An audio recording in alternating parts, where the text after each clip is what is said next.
Bonjour et bienvenue sous le soleil de San Francisco pour un multijoueur spécial GDC, la Game Developers Conference, où nous sommes allés cette semaine. Alors, nous n'allons pas vous parler dans ce numéro des nouveautés jeux vidéo ou peut-être bien des jeux que vous verrez d'ici quelques mois ou quelques années. Nous sommes allés à la rencontre de ces développeurs qui font le déplacement jusqu'en Californie pour échanger des idées, apprendre des plateformes, des éditeurs, se rencontrer, bref, créer les jeux vidéo de demain. Et parmi eux, eh bien, des Français et toutes sortes de Français, des studios de développement, des experts de la musique, de la motion capture aussi. Nous sommes allés les rencontrer pour savoir eh bien, pourquoi ils venaient jusqu'ici et qu'est-ce que cela a apporté à leur métier et surtout à leur prochain jeu. C'est parti!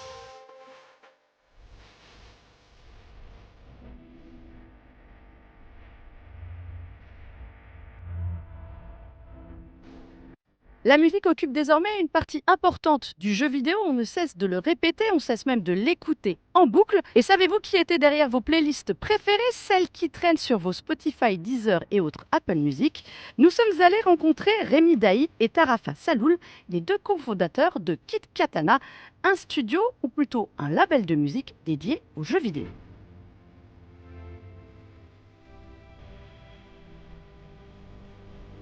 Bonjour messieurs, on est avec vous, vous représentez Kit Katana. Alors, expliquez-moi, qui est Kit Katana? Alors Kit Katana, c'est un label de musique de jeux vidéo. Et donc on travaille avec des éditeurs, des studios pour définir leur direction musicale, les aider à trouver les bons compositeurs, compositrices ou artistes pour leur jeu. Et après, on commercialise les bandes originales en digital et en physique. Alors ce qu'il faut qu'on explique aux gens, c'est que vous êtes responsable des playlists, souvent des jeux qu'on écoute en boucle alors qu'on a fini le jeu ou parfois même qu'on ne l'a pas commencé. D'où vous est venue cette idée? En fait, on s'est rendu compte que auprès des studios et des éditeurs, notamment de la sphère indépendante, il y avait toujours vraiment une volonté et une envie forte sur le côté musique, d'avoir une BO dont on se souvient, des artistes plus ou moins connus qui vont intervenir sur la soundtrack, mais un manque d'expertise sur le sujet en particulier. Nous, on vient vraiment du monde de la musique. Donc l'idée, c'était vraiment de mettre notre expertise et de mettre notre réseau et nos idées, nos envies au service du jeu vidéo. Ça a été facile de créer ce pont quand on vient de la musique, de convaincre l'univers du jeu vidéo et quand on va travailler sur le jeu vidéo, d'aller chercher des artistes et de leur dire « mais venez faire des musiques de jeu ». Alors en réalité, oui, ça n'a pas été si compliqué que ça parce qu'il se trouve que la musique fascine le monde du jeu vidéo, le monde du jeu vidéo fascine les artistes. Ce qui manquait, c'est un peu un connecteur entre les deux univers ou un interprète entre les deux mondes et c'est ce qu'on essaye d'amener tout simplement. Et vous n'allez pas chercher des artistes pour qu'ils reprennent leurs titres déjà connus, c'est des compositions originales. Oui, la grande majorité de ce qu'on fait, c'est vraiment de la musique originale et de la création adaptée à chaque projet, à chaque jeu, au service de chaque identité en fait. Vous avez quand même quelques belles prises d'artistes que vous avez réussi à convaincre, notamment sur le dernier Tortue Ninja. Oui, tout à fait. C'est un projet sur lequel on a travaillé depuis le début et on a eu la chance de faire intervenir Mike Patton de Face No More, Mr. Bungle pour chanter la reprise du thème original des Tortues Ninja de 1987 avec sa touche rock. Et puis aussi de faire intervenir deux membres du Wu-Tang Clan, Ghostface et Raekwon, pour tout simplement le morceau du dernier combat contre Shredder. La classe. La classe. Facile à convaincre, les deux? Tous? Tortue Ninja, c'est peut-être un produit d'appel qui est sympa. Oui, c'est une licence qui parle à tout le monde, surtout aux Américains. Donc pour eux, ils n'avaient jamais travaillé sur cette licence-là. Et en fait, quand on leur a parlé, évidemment, ça leur rappelait des choses. Et c'était un terrain de jeu qui les intéressait de s'exprimer sur cette licence-là. Et la musique d'Absoluum dont on a beaucoup parlé, je crois que c'est aussi grâce à vous qu'on a cette très très belle BO. C'était pareil, la même envie de faire un jeu qui avait été suffisamment nerveux pour aller chercher des artistes? Oui, tout à fait. C'était la volonté de définir une identité musicale propre, spécifique, parce que c'était une nouvelle IP, une nouvelle opus de chez Dotemu. Et ils avaient ce souhait d'aller marquer leurs joueurs tout simplement avec une musique très spéciale. Et c'est pour ça qu'on est allé chercher Gareth Cocker, qui est un compositeur de jeux vidéo très reconnu pour ce qu'il a fait sur Ori, par exemple. Ouais. Et après, on a fait intervenir Mick Gordon, qui a fait, là encore, une musique de boss qui est incroyable. Et puis Yuka Kitamura, la compositrice d'Elden Ring, et Motoi Sakuraba aussi, un compositeur japonais très connu. Excusez-nous du peu hein, quand même. C'est facile de se mettre dans la peau, enfin comment dire, de voir un jeu et d'avoir tout de suite, c'est une évidence pour vous à chaque fois, le style artistique à aller chercher ou pas? Alors, je dirais pas que c'est une évidence, mais on commence un petit peu à avoir un peu d'expérience là-dedans et on sait un petit peu les questions qu'on doit poser, l'échange qu'on doit avoir avec le studio. C'est nécessaire. C'est pas nous qui venons et qui imposons nos idées et notre vision. C'est vraiment un échange et une construction ensemble. Et chaque projet est différent. Parfois c'est plus ou moins évident. Souvent on essaye de faire des tests. Parfois on se trompe d'abord, et on itère jusqu'à avoir vraiment la bonne idée, la bonne vision et le bon casting, quoi. On a le droit de savoir sur quoi vous travaillez actuellement ou c'est top secret? Alors les 3/4 des projets sur lesquels on travaille, c'est malheureusement top secret. J'aurais tenté. Non, mais on peut quand même parler d'un projet en plus qui nous tient vraiment particulièrement à cœur et pour lequel la musique va être super importante. C'est un jeu qui s'appelle Dench Attack, qui sort en juin. On en a déjà parlé, donc vous pouvez y aller. Ok, super. Et c'est un jeu vraiment qui s'annonce super fun et enfin on a vraiment très très hâte. On sait globalement Jet Set Radio, Tony Hawk, mais avec un train qui fait des tricks. Bon voilà, faut pas chercher à comprendre. Et la musique, elle est dans ce genre de jeu toujours très importante, elle est très marquée, très référencée, années 2000, Japon, etc.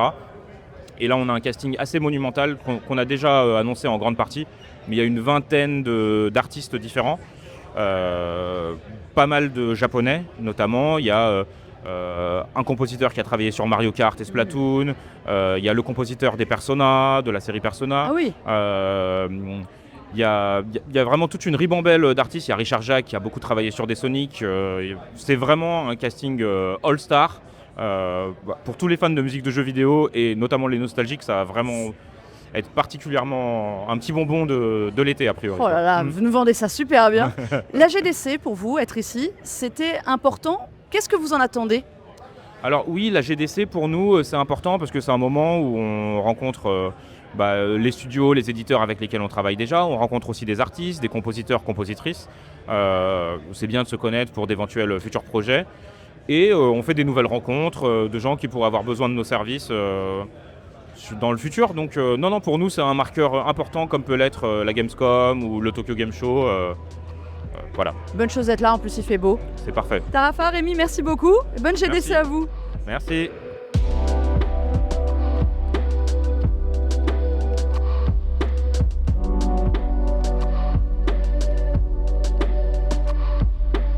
On a beaucoup parlé du cloud gaming, et bien figurez-vous qu'il existe d'autres technologies pour vous faire jouer en un seul clic. On en a discuté avec Fergus Leleu de Playruo.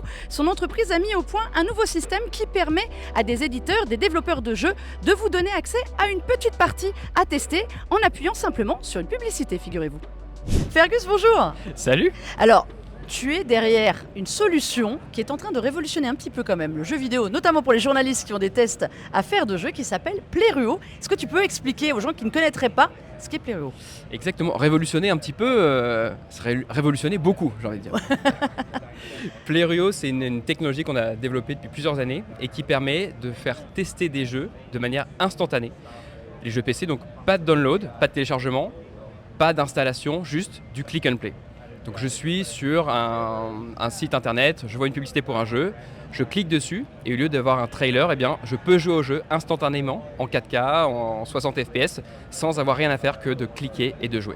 Et donc on révolutionne un peu le marketing des jeux vidéo comme ça. C'est-à-dire une pub jouable. On a ça un petit peu sur mobile, mais là, avec des jeux quand même d'un petit peu meilleure qualité, on va pas se mentir. C'est vrai, sur le mobile on appelle ça des playable ads, et donc souvent ce sont des versions condensées, réduites, dégradées du jeu qui sont proposées, alors que nous c'est le jeu dans sa plus bel apparat qui est en 4K, en 60 fps et qui tourne parfaitement sur les ordinateurs, les Mac, les Linux. Et ça, vous le faites en accord avec les développeurs et les éditeurs? Effectivement, on a un business model qui est pur B2B, c'est-à-dire que ce sont les studios ou les publishers qui nous payent pour pouvoir transformer leur publicité passive, où les joueurs regardent un trailer, en publicité interactive dans lesquelles les joueurs peuvent tester le jeu vraiment depuis une publicité, un live stream ou quel que soit le format. Alors, il y a quelques années, on a beaucoup parlé du cloud gaming. C'est la même chose, c'est différent, vous l'avez revisité. C'est comment votre positionnement par rapport au cloud gaming ? Le cloud gaming, c'est un outil. Il a été utilisé depuis des années par pas mal de solutions, des Shadow, d'où on vient. La plupart de mes équipes, dont moi-même, on vient de chez Shadow. Et donc, le cloud gaming, c'est un outil. Il a souvent utilisé au cours des dernières années pour faire des catalogues de jeux. Nous, ce qu'on fait, c'est qu'on utilise cette technologie, donc notre propre technologie, mais sur le principe du cloud gaming, donc de faire tourner un jeu sur un GPU, dans un serveur, un data center, à des centaines ou des milliers de kilomètres du joueur, lui offrir une bonne expérience de jeu, mais sur une durée limitée. Et on lui fait goûter le jeu pendant quelques minutes pour lui donner envie de l'acheter après cette découverte réelle du jeu. Et un usage qui est simple, c'est je clique et je joue et je ne fais pas de téléchargement et d'installation. C'est vous qu'on déteste quand on a trouvé le jeu super et que là on voit que la démo est terminée en fait. C'est nous qu'on adore parce que parfois tu vas adorer le jeu, tu vas l'acheter et parfois tu vas te dire c'est pas forcément mon jeu, je vais en essayer un autre sur une autre publicité. Et en fait, l'idée pour nous c'était de concilier les volontés à la fois des studios et des joueurs. Un studio de pouvoir mettre son jeu dans les mains des joueurs et le joueur de pouvoir l'essayer simplement avant de l'acheter. Mais alors les éditeurs, les développeurs, ils doivent vous adorer, ça peut que leur plaire cette solution. Ça leur plaît pas mal, effectivement, quand on avait lancé ce concept de Play Ruo, Play, jouer, Ruo, ça vient du latin, c'est se ruer. Donc Play Ruo, se jeter dans le jeu, littéralement, jump into the game. Et en fait, initialement, on proposait cette solution aux studios, aux publishers, pour leur campagne marketing. Et en l'essayant, ils ont dit ok, c'est super, on va s'en servir de cette manière, mais on va aussi s'en servir pour faire des playtests. Plutôt que d'envoyer des builds dans la nature ou des clés Steam à des joueurs qui ne vont pas forcément prendre le temps de le télécharger, eh bien, ils vont pouvoir l'essayer instantanément grâce à nous ou alors des previews journalistes. Je pense que tu as pu essayer. C'est très bien, moi j'ai testé et ça marche extrêmement bien, j'avoue. Mais c'est sur des périodes courtes de jeu, c'est volontaire ou c'est voué à devenir, voilà, on parlait du cloud gaming, je pourrais un jour faire tout un jeu via Play Ruo. Non, l'idée est vraiment pour nous d'offrir des séquences courtes de jeu pour se donner, faire découvrir le jeu, donner envie d'en savoir plus en l'achetant. Donc ça c'est pour les parties courtes sur du marketing. Mais en revanche, pour des playtests ou des previews pendant les Pégases ou pour des journalistes, on peut jouer plusieurs heures et ça c'est à la discrétion des studios qui vous permettent de jouer 45 minutes, 2 heures, 5 heures au jeu. Alors est-ce qu'il y a des jeux que les gens qui nous regardent ont pu tester déjà ou vont pouvoir tester grâce à vous? Les prochains jeux à tester, ça c'est encore un secret, ils le sauront bientôt. Mais les jeux qu'ils ont déjà pu tester, on avait Ninja Gaiden, Absolum, tous les jeux de Nekon de 2025, Avatar. On a lancé plus de 60 jeux au cours des derniers mois après notre lancement. Ah quand même. Et ça donc, il suffit juste d'un petit lien, d'une publicité qu'on regarde et on clique dessus et c'est parti. Exactement, en fait la manière dont ça se passe, c'est que les studios n'ont rien à faire. Ils nous envoient la build du jeu ou des clés Steam.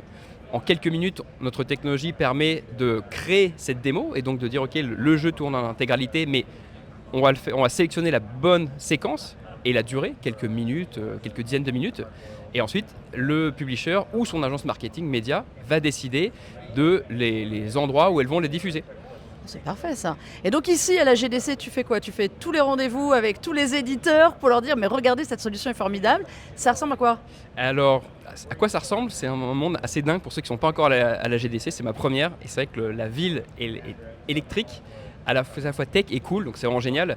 Mais la raison de ma venue, elle n'est pas tant pour les studios et publishers. On prend des rendez-vous bien sûr, on les voit, mais on a surtout énormément de demandes de la part des plateformes. Ça c'est bien. Pour faire du white label. En fait, ils ont vu que notre technologie marchait extrêmement bien. Et donc, ce qu'ils veulent, c'est pouvoir intégrer notre technologie en marque blanche dans leur plateforme. Eux ont déjà les clients, on a la technologie, elle est très dure à répliquer.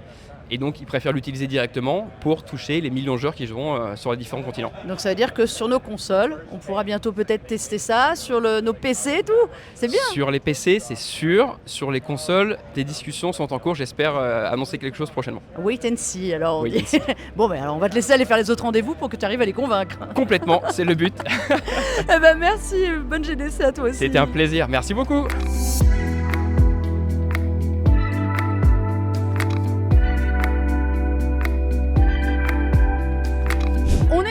De la GDC et je suis tombée, figurez-vous, sur des gens de Soundfall qu'on connaît bien. Bonjour William, bonjour Estelle. Et bonjour. Alors, vous êtes là, c'est votre première GDC évidemment. un peu comme tout le monde. Mais alors, vous êtes là pour une raison bien particulière. Il n'y a pas de stand Soundfall, mais il y avait encore des prix à aller glaner. Est-ce que je me trompe, William? Exactement, donc de notre côté, on était là pour les Cinematic Awards. C'est la première édition d'Awards pour les catégories de cinématique, donc première mondiale, donc c'était bien d'y être. Alors c'est intéressant justement cette catégorie très spécifique parce que les cinématiques c'est ce qu'on regarde le plus souvent dans un jeu. Il y a des spécialistes des cinématiques qui étaient d'ailleurs en lice face à vous, mais comme tu l'as dit, c'est jamais mis en avant, c'est-à-dire qu'on admire le travail, mais il n'y avait pas de récompense. Ça manquait, tu trouves? Oui, exactement, parce que du coup, on met en avant les acteurs, les voix, mais tout ça est mis en scène dans des cinématiques qui sont toujours regardées mais jamais pris en compte sur des awards. Et c'est un travail qui est quand même très conséquent et qui mérite d'avoir de la reconnaissance. Ça a été combien de temps de travail sur les cinématiques de Clair Obscur Expédition 33? Actuellement, on a bien mis 2 ans entre les tournages mocap, la mise en place des cinématiques, une petite équipe aussi, donc on allait assez rapidement, on a 4h30 de cinématiques, donc oui, 2 bonnes années. 2 bonnes années.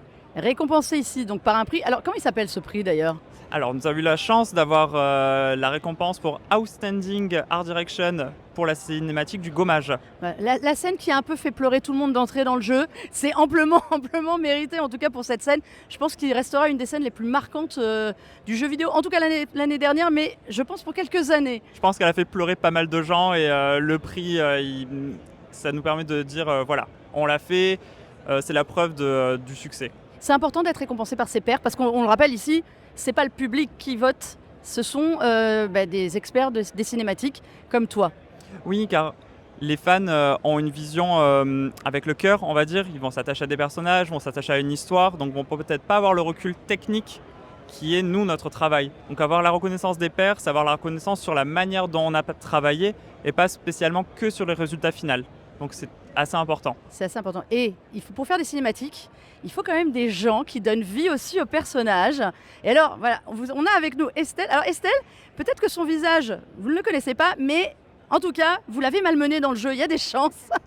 Parce qu'Estelle, rappelle-nous qui tu es dans Clair Obscur, j'ai même presque envie de dire au pluriel. Oui, j'ai fait 90% des personnages féminins. Donc Sophie, Lune, Ciel en collaboration avec Johanna Bro. Il y a Aline, la Pentress, Emma, donc pratiquement toutes les femmes sauf Maëlle, qui a été fait par Charlotte Höfner. Charlotte qu'on embrasse aussi. C'est important aussi, il y avait une catégorie motion capture assez cinématique. C'est bien d'être reconnu aussi par ses pairs. Oui, alors c'était pas une catégorie motion capture, il y a eu une catégorie voice performance et une catégorie performance de caractère, donc meilleure performance pour un caractère.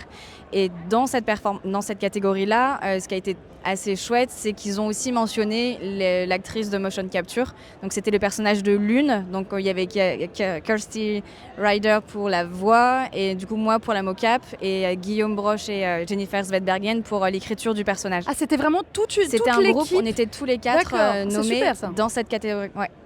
Ah oui, c'est pas comme on a l'habitude dans les comédiens aux Oscars ou au César où il n'y a qu'une seule personne. C'est un vrai travail d'équipe qui est reconnu. Le caractère qui est récompensé. Et ça arrive souvent d'avoir ce genre de prix? Non, c'est assez rare. C'est individuel, c'est beaucoup plus individuel comme on l'a vu au Game Awards, au BAFTA. Oui, généralement c'est meilleure performance et c'est la voix qui est plutôt récompensée. Voilà. Alors, je l'ai déjà dit dans cette émission, je trouve que c'est un sujet toujours complexe parce que voilà, on sépare souvent la voix et le personnage. C'est quand même 2 choses complètement différentes dans l'approche. Pourquoi est-ce qu'on n'associe pas plus souvent justement la voix et le corps, j'ai envie de dire? J'ai l'impression, alors après ça fait pas si longtemps que je suis dans l'industrie du jeu vidéo, mais j'ai quand même l'impression que c'est souvent le personnage est créé en keyframe, donc par des animateurs, et ensuite on y ajoute la voix, et c'est l'acteur de voix qui humanise le personnage. Mais j'ai la sensation que de plus en plus il y a de la motion capture en amont des voix. Donc c'est l'industrie qui a été organisée comme ça en catégorie best performance et mettre la voix forcément au début. Mais enfin voilà, j'ai l'impression qu'il y a beaucoup de choses qu'il faut faire évoluer. Et voilà. Le regard peut-être de l'industrie, voilà, dessus, comme tu dis. William, quand on réfléchit aux cinématiques, on pense quand même le corps avant la voix. Alors oui, parce qu'en fait, c'est vrai que c'est un sujet assez complexe, car c'est des travaux qui sont différents. Incarner un corps, c'est incarner des expressions physiques, des attitudes, c'est ce qui fait tout un personnage, parce qu'on peut avoir un personnage qui parle beaucoup tout en restant dans le silence, juste à la manière dont il va bouger, dont il va se tenir. Et après, il y a le travail de la voix, qui est aussi un travail important, mais qui est un autre travail. Et c'est vrai que dans les récompenser une performance pour juste la voix et ne pas prendre en compte quand c'est deux personnes différentes qui ont fait le travail, c'est vrai que c'est un peu dommage parce que le travail de mocap est parfois plus long que le travail de voice acting. Ici, vous voyez, alors c'est vous qui me l'avez dit, on a vu un petit peu, il y a des experts de la motion capture qui viennent échanger avec vous. Vous échangez avec eux aussi ou pas? Toi Estelle, tu as vu ou pas? Oui, alors il y a des conférences sur la motion capture, il y a aussi pas mal de stands de technologies différentes de motion capture, donc on s'intéresse un petit peu à tout ça. Il y a eu d'autres prix? Vous avez reçu au nom des autres de l'équipe de Soundfall? Vous avez cherché de l'audio? Étonnant. À la GDC, il y a aussi des awards pour le sound design qui étaient excessivement intéressants car encore une fois c'est par des pairs et c'est surtout on va vraiment chercher la catégorie dans la catégorie de l'audio. Donc il y a des récompenses sur l'UI, juste le son de l'UI, parce que c'est un travail comme parmi tout le travail de son. Donc en fait, on va vraiment chercher chez les professionnels un peu toutes les facettes de leur travail. Et pas ce que le joueur va avoir au premier regard, juste la musique et les voix. Parce que le son ne s'arrête pas que à ça. Donc ça c'est intéressant quand même de voir qu'ici on donne des prix. Vous avez vu des choses qui vous ont plu en dehors de vos spectres respectifs? À GDC, vous n'avez pas du tout eu le temps. Alors, vu qu'il y a énormément de conférences, c'est vrai qu'on a tendance à aller vers ceux qui nous correspondent le plus. On a pu avoir des conférences avec des acteurs, des directions d'acteurs qui étaient excessivement intéressants. Tout le monde a été très satisfait des conférences. Il y a beaucoup à apprendre et beaucoup à échanger. On a trouvé les gens sérieux à la GDC qui font les conférences et pas seulement nous disent on est venu faire du business et des rendez-vous. Je vous félicite pour ça. Vous avez tout fait, vous avez bien raison. Merci beaucoup à vous deux. Merci à toi.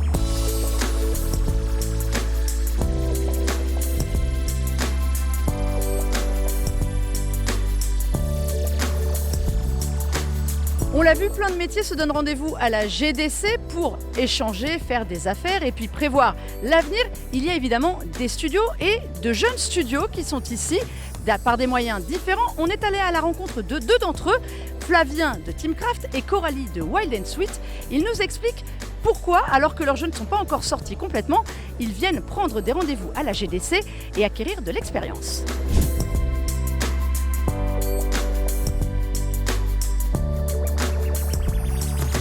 On est avec Flavien de Teamcraft Studio. Bonjour Flavien. Bonjour. Alors cette GDC, ça se passe comment? C'est super intense. Il y a énormément de personnes à rencontrer. À chaque fois que je tourne la tête, il y a des nouvelles personnes, il y a des gens que j'ai jamais vus. Franchement, c'est trop bien. L'ambiance c'est super effervescent. On voit plein de choses qu'on voit nulle part ailleurs. Et ouais, c'est vraiment très cool. C'est ta première GDC? Oui, c'est ma première GDC. Et tu viens avec ton projet. Alors je voudrais bien que tu nous en parles.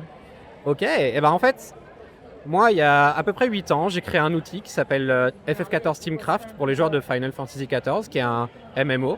Et ça a pris une grosse ampleur, sans vraiment que je le cherche. Et aujourd'hui, je me suis dit, allez, je me lance, j'ai une communauté, ils sont là pour me supporter, on va lancer un projet. Et donc on est là pour essayer de trouver des partenaires, trouver du marketing pour un petit peu partout dans le monde, y compris en Asie, parce que c'est un marché qu'on a vraiment envie de cibler et qui est compliqué à trouver aujourd'hui. Et on cherche aussi du financement, trouver des partenaires au niveau financier, que ce soit en Europe, aux US, à peu près partout dans le monde. C'est le bon endroit. Ah oui, c'est vraiment l'endroit parfait. Alors, ton jeu Teamcrafter, oui. C'est quand même... Faut pas s'en mêler entre les deux, mais ça dit bien ce que ça dit, parce que tu nous l'as dit, c'est ta passion. Oui. Et alors dans ce jeu, je veux que tu racontes, parce que tu m'as pitché le jeu, et c'est quand même assez inattendu. Ouais. Alors qu'est-ce qu'on peut faire dans Teamcrafter? Alors en fait dans Teamcrafter, on joue on va jouer un artisan. Et cet artisan, il va partir dans des biomes qui sont générés procéduralement, il va récolter des ressources. On n'est pas là pour la violence, on est là pour passer un bon moment, il y a une bonne musique, il y a une belle ambiance, et puis on va casser des ressources, des arbres, des minéraux, pêcher des poissons, puis on va rentrer au village, et on va fabriquer des équipements. Avec ces équipements, on va les donner à des aventuriers et c'est eux qui vont se battre en fait. Et nous on les regarde, c'est relax, on prend notre temps, on n'est pas pressé.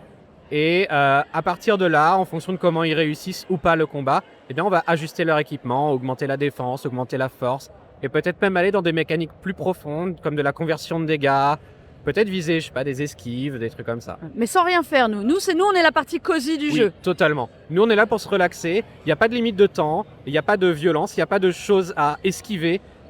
J'adore les roguelikes, mais je suis mauvais aux roguelikes. J'ai pas de réflexe, en fait. Mais j'adore réfléchir, j'adore faire ce qu'on appelle toute cette partie théorie crafting. Et j'ai envie de transmettre ça. Et je sais qu'aujourd'hui, on a un public pour ça parce que c'est ce que le public qui utilise mon outil FF14 Steamcraft adore. Et donc ça match plutôt bien. Ça match bien, ça. Ouais. C'est un projet qui a été lancé en crowdfunding. Oui. Parce qu'à côté, toi, tu te voues à ce jeu-là, mais tu continues de travailler. Oui, tout à fait. Et c'est pas un peu compliqué de faire les deux? Ça l'est totalement. Je vais pas vous mentir, c'est compliqué, c'est très fatigant, mais il faut aussi savoir prendre soin de soi, savoir se dégager des moments où on déconnecte de tout.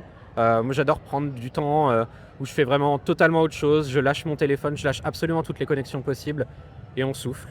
J'ai aussi la chance d'être marié à quelqu'un qui adore le jeu vidéo aussi et ça aide beaucoup forcément parce que sinon ça peut rapidement avoir un impact sur la vraie vie. Et... Elle comprend la passion. Oui, totalement. Et elle la partage. Et elle partage le jeu aussi, elle participe, Oui. Elle donne ses conseils sur le jeu. Oui, totalement. Et c'est super important pour moi parce que elle, c'est une grosse fan de roguelike et de jeux cosy. Elle est meilleure que moi au roguelike.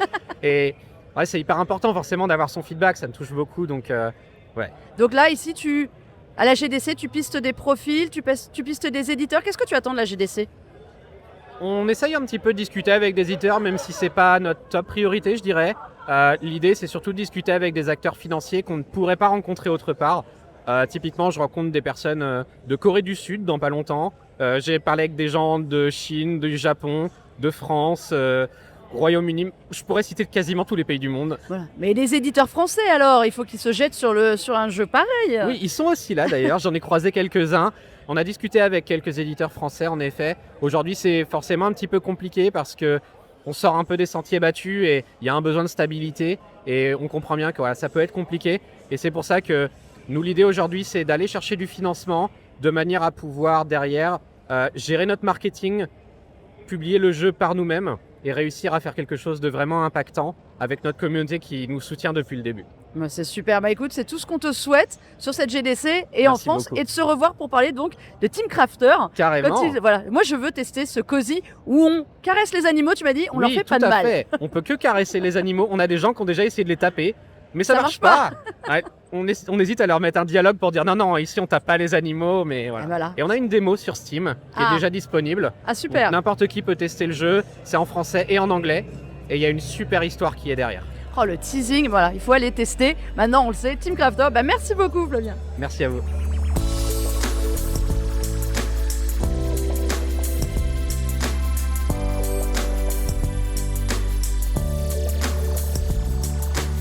Vous ne connaissez peut-être pas le studio Wild and Sweet, mais Coralie va tout nous raconter dessus, sur ce studio. À mon avis, on en reparlera, vous allez voir. Bonjour Coralie. Bonjour Melinda. Alors, cette GDC, c'est ta première?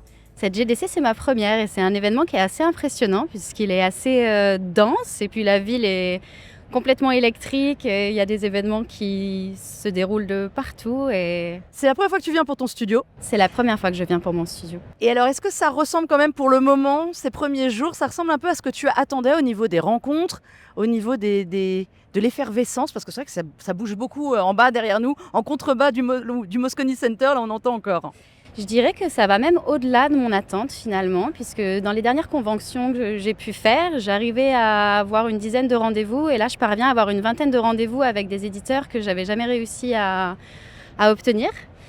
Donc du coup c'est même au-delà de mes espérances. J'arrive à pitcher mon studio et mes projets à de nouvelles personnes, donc je suis vraiment ravie et puis ça me permet d'avoir une photographie de l'industrie à un instant T et je trouve que c'est hyper important en voyant quelles sont les thématiques qui sont abordées pendant les conférences, pendant les tables rondes. Ben voilà, c'est vraiment une photographie de qu'est-ce qu'est le jeu vidéo en 2026. Alors, justement, pitch-nous ton studio. Alors moi, mon studio, donc c'est Wild and Sweet. C'est un jeune studio français qui réalise des jeux d'aventure pour PC et console. On aime dire qu'on crafte des sweet games for a wild world, puisque ce qu'on veut faire, nous, c'est explorer la sauvagerie du monde et donner à jouer des one of us, des personnes qui peuvent changer les choses. Donc nos jeux, ils sont caractère driven. C'est des jeux qui sont courts, qui font moins de 10 heures. Et qui sont pensés pour la première génération de gamers qui a moins de temps mais des attentes importantes. Donc du coup, nous on fait des jeux courts qui sont designés pour être joués en 2 ou 3 nuits. Nos jeux sont écrits par... 2 ou 3 nuits, j'aime Ouais, bien. 2 ou 3 J'aime nuits. bien. Les gens ne jouent pas dans la journée, ils jouent la nuit au jeu Et de oui, Wild and la Sweet. première génération de gamers joue les soirs après le travail. Voilà, donc c'est cette idée-là qu'on développe, voilà, avec cette intention d'explorer des thématiques contemporaines comme les rapports de pouvoir, les inégalités, et de les mettre en scène à travers des twists en utilisant les codes du fantastique pour révéler finalement des problématiques du monde actuel. Il y a aussi une particularité chez Wild and Sweet, c'est que vous aimez bien les héroïnes, m'a-t-on dit. On aime bien les héroïnes, en effet, on met au centre des caractères qui sont féminins. Et c'est pas des super-héroïnes, c'est vraiment des one of us, des personnes qui sont puissantes et qui vont pouvoir changer les choses. C'est un petit peu notre façon de cultiver l'espoir dans ce monde qui est parfois un peu brutal. Tu es venu à la GDC avec une délégation française. Alors je ne savais pas qu'il y avait une délégation française. Est-ce que tu peux expliquer un petit peu comment ça a fonctionné? Ça peut peut-être intéresser des gens qui nous regardent pour l'année prochaine. Tout à fait. Donc moi, je fais partie de la délégation française du jeu vidéo qui s'est déplacée à la GDC cette année. Et en fait, j'ai candidaté à un programme qui s'appelle ICC Immersion, qui est un programme qui est coordonné par l'Institut français et Business France et qui a pour objectif d'accompagner les créatrices dans leur export à l'étranger et en fonction de leur cible et de leur audience. Donc nous, on a une grande partie de notre audience qui est aux États-Unis. Donc il faisait sens de faire un ICC Immersion aux États-Unis qui donc sur place est coordonné avec la Villa Albertine qui est le relais culturel de l'ambassade de France aux États-Unis. Et donc par ce biais-là, on a pu avoir accès à beaucoup de rendez-vous. On a visité des gros studios et diffuseurs, Annapurna, Z Game Company, Netflix, Disney, Ubisoft, Twitch, Discord. Ah oui, du beau monde quand même. Oui, c'est ça, voilà. Ça a rendu accessible des choses qui ne nous l'auraient pas été à nous, petits studios indépendants naissants. Tu penses que juste avec ton pitch, ici, ces gens-là, t'aurais pas rencontré? Alors si, j'arrive quand même à atteindre certaines personnes, puisque vu qu'on a une ligne éditoriale qui est quand même très très identifiée et qu'on arrive à trouver des alliés en publishing avec qui notre ligne rentre en résonance, je parviens quand même à avoir des rendez-vous, mais j'aurais certainement pas pu visiter les bureaux de Discord et de Twitch, etc. etc. C'est sûr que c'est des belles opportunités. Est-ce qu'il y a des choses, ça fait 3 jours que tu es ici et au moment où on enregistre cette interview, est-ce que tu as appris des choses? Tu as déjà eu le temps de dire « Ah, peut-être que je pourrais changer ma façon d'aborder les rendez-vous ». Ça te donne des idées aussi pour le studio, dans la façon de faire? Alors, par rapport à l'organisation des rendez-vous, oui, je pense que si je reviens l'an prochain, je ferai les choses différemment. J'ai trouvé les petits coins un petit peu calmes pour faire des rendez-vous, puisque là, tout a lieu dans des halls d'hôtel qui sont surbondés, extrêmement bruyants. Donc oui, je pense que j'organiserai mes rendez-vous un petit peu différemment, mon planning aussi un petit peu différemment en prenant en considération les temps de déplacement entre les différents espaces. Et ensuite, malheureusement, j'ai pas eu énormément de temps pour assister de façon qualitative à des conférences parce que j'ai des rendez-vous toutes les demi-heures. C'est compliqué. C'est intense. On ne se rend pas bien compte que la vie soit... C'est vrai que c'est quelque chose d'assez impressionnant. Nous, on a vu les halls d'hôtel autour du Moscone Center sont presque plus blindés de monde que le Moscone Center, où il y a, pour vous donner un ordre d'idée, des conférences, des rendez-vous pour les développeurs entre eux. Mais en revanche, on sent que les vraies négociations, elles se font dans les halls de tous les hôtels qui sont à côté. C'est assez drôle de voir ça. En tout cas, j'espère que ça te portera chance, cette première, et qu'on reparlera très vite de vos jeux qui arrivent. Merci beaucoup, Coralie. Merci beaucoup.